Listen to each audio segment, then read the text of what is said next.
So what are the two income stocks that I am looking at this semester? So again, these are not stock recommendations. What I'm trying to achieve here is this: you all have learned the methodology throughout class. But I realized that attend class, yeah lah, I do understand um, there's only so much you can absorb. If you can absorb 30%, very good already. Okay, so what I'm trying to do here is this: to use the same methodology to apply on real life market. Give you examples. Okay, so every 2 months the process is the same, but show you different example, different example, different example. So hopefully after a while you get the hang of it.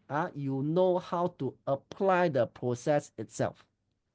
So again, please, I'm not here to recommend two income stocks. Don't get me wrong.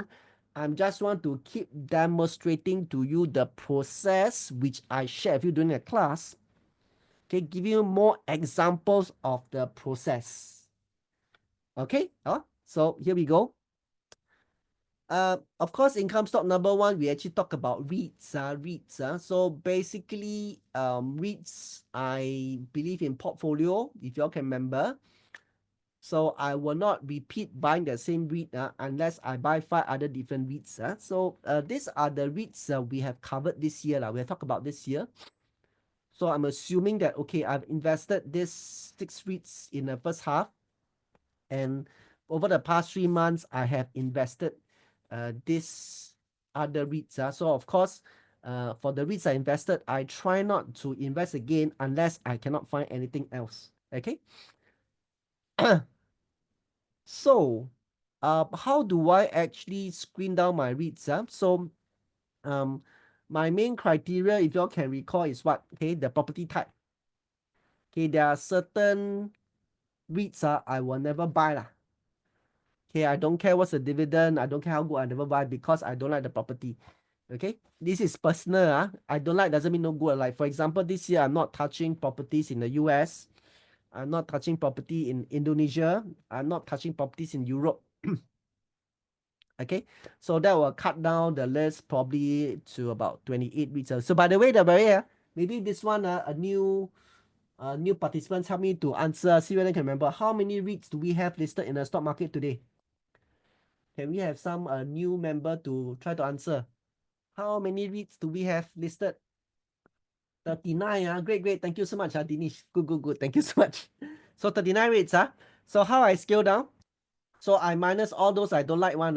Like I said, US property, I don't touch. China property, I'm not touching this year. Okay, but maybe next year I'll touch. China, I'm not touching. Europe, I'm not touching. Okay, so then I'll immediately cut down to left about 20 over REITs. Okay, then I only look for REITs whereby dividend yield more than 5%. Okay, I only look for REITs whereby the gearing ratio must be less than how many percent? Anyone can help me here? Gearing ratio must be less than how many percent? 40%. Thank you so much. So that criteria I put in. So I'm left with 1, 2, 3, 4, 5, 6, 7, 8, 9. Of course, this was done 3 months ago, but I think it's still valid. 1, 2, 3, 4, 5, 6, 7, 8, 9. So basically, after taking away all this, okay, all these REITs I take out. Then the property I don't like take out. Okay, you 5%. Gearing less than 40 take out. So I left with this 1, 2, 3, 4, 5, 6, 7, 8, 9. These 9 REITs. Then what I do here is this: I look at MPI. Did the net property income go up or down?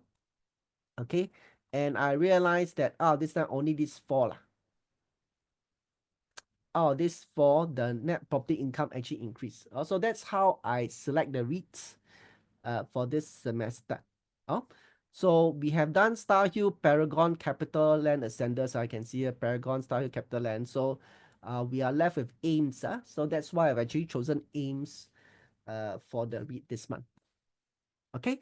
So this is my REIT selection process. So not to worry, I'll keep repeating this until that, eventually you will realize that it's actually quite intuitive. Okay, so down here, for those who have attended my session for many times, I'm sorry lah. I know I'm going to bore you, but for those who just attended for the first time, Okay, not to worry, okay, I'll just keep repeat during every month of my money gathering until it's like, oh, okay, you are very lost, so I get it. Okay, so aims. Okay, first things first, business analysis. Look at the property. So they actually go into logistic warehouse. So this is how they look like. If you go to Pandan Crescent, if you go to Changi South, this is what I look at logistic. So down here, of course, you must like the property. The main thing I look at is this number, occupancy. So again, can someone help me to pass my occupancy test? What is the percentage? Must be at least more than how many percent? Okay, okay, 90. Yeah, thank you so much. Wow, Dinish, wow, must give you A star, best student. Okay, 90%. Thank you so much. So this is the main number I'm looking out for. So for industrial properties, please take note. One of the main risks is they have a very short tenure.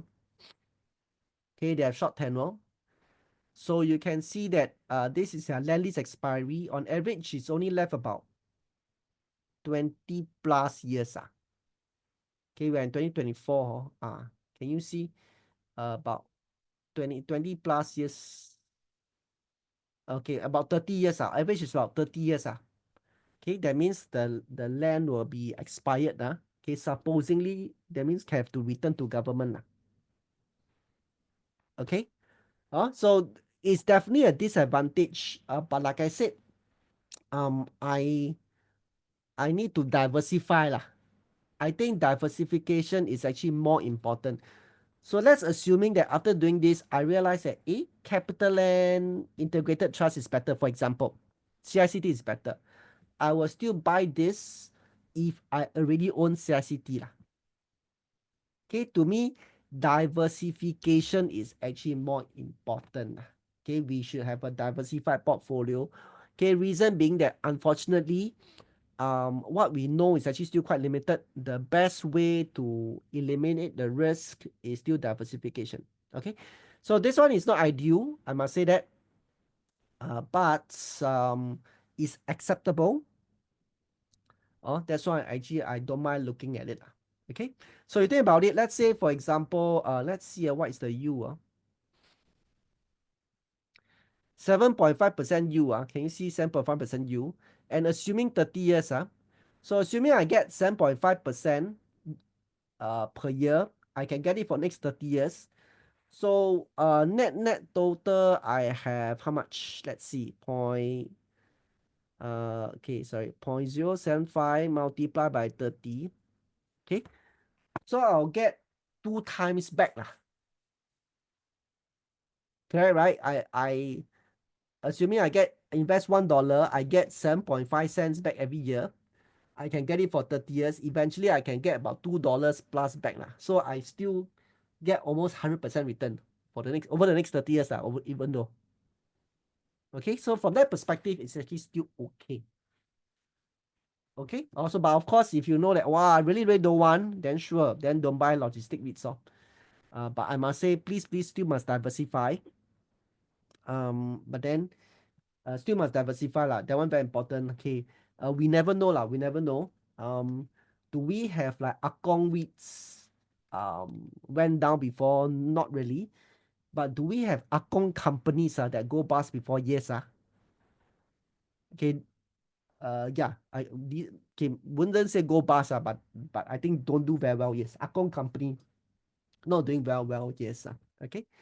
So this is something to take note of. Of course, the other one is to see where are the properties. So predominant in Singapore, as you can see, 75% and 25% Australia. So Australia is actually good. Anybody want to make a guess? Australia, what is the tenure for Australia industrial property? How long can they hold for? Anybody can help me here on? Okay, freehold. Thank you so much. It's actually freehold. Oh, so it's not too bad lah. Oh. Okay, then in terms of the business analysis, why such a big difference? This one I have to ask government. It's beyond me already. Australian got so much land, then they give freehold, never mind. Singapore no land. So cannot give freehold easily. Okay. So net property income went up. So like I said, this is one of the main criteria to choose. I go for companies whereby there's an increase in net property income. As you can see in this previous table, not all the REITs the income go up. So you can, in fact, some of the REITs, the income is coming down, which of course I don't like. So this one, the income actually go up. And the beauty of this is this one, even the dividend also went up. Even the dividend also went up. That is actually something quite impressive. It's not easy to find dividend went up over the past 1 year. Okay, anybody know why? How come for the past 1 year most of the dividend actually came down rather than going up? Anybody want to make a guess? Why is that happening? Why? Okay, thank you so much because of the interest. So this one is actually not too bad. Also, that's why even though I don't really like the property because of shorter tenure, but the performance is actually not too bad. So net, I think this is acceptable. Okay, so next part about is about dividend profile. You can see that the good thing again, another good thing about industrial REITs is actually quite stable.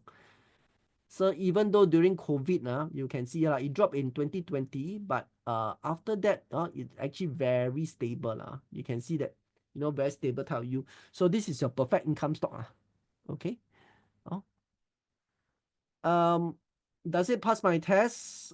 Leverage less than 40 pass. Interest cover, I need it to more than 3 times, more than 3. So this is a pass. So this one pass my test of financial. So business, financial analysis, then come to pricing. So pricing, what I do here is this. I try to get the fair yield. Also, of course, if you want, there's an easy way for fair yield now. If you can look at the SGX stock screener. Okay, I'm not sure whether they provide it for AIMS, but let's see. Okay, so we could actually use this as the fair yield. If you want, you want. If you don't want to self-calculate, you can actually use this as a fair yield. Personally, what I do is I'll self-calculate. Okay, the reason why the numbers are different is because slightly the way we calculate is slightly different. So, yep. What I did here was this. Okay, I go and find the average price per year. So I could actually download the daily closing price for the REIT. So I go and find the average price. Then I can just go and copy the dividend, the annual dividend. So with that, I can find the average dividend yield for the year because this one is average price so this is average dividend yield for the year. Then what I do here is this. I actually took out the outlier. Okay, I took out the outlier and I average out again. So my fair yield is about 7.3%. Okay, and I compare with the current dividend yield. Okay, so I think one of the reason how come my fair yield is a bit different from this one is because I took out the outlier. Maybe this one did not. So that probably explain the difference. Then after that, I actually take the current. So when I do this at time was 2 days ago. Current price 124. Past 12-month dividends is 9 cents. My current yield is 7.5%. Okay, current yield higher than fair yield. So basically, this stock is it cheap or expensive? When current yield higher than fair yield, the stock is cheap or expensive? Current yield higher than fair yield, the stock is cheap or expensive? The REIT is cheap or expensive? Cheap, that means if I buy today, I'm getting 7.5, but over the past 5 years, on average, I'm only getting 7.3. Okay, so to me, it's acceptable lah. So business, okay. Property, not as much as I like because of the tenure, but hey, the performance is actually not too bad. Okay, acceptable. Okay, so once it's acceptable, I want it in my portfolio rather than just focus on a few REITs. Financial pass the 2 tests, so pricing okay. So that's how I actually will put AIMS in my portfolio lah.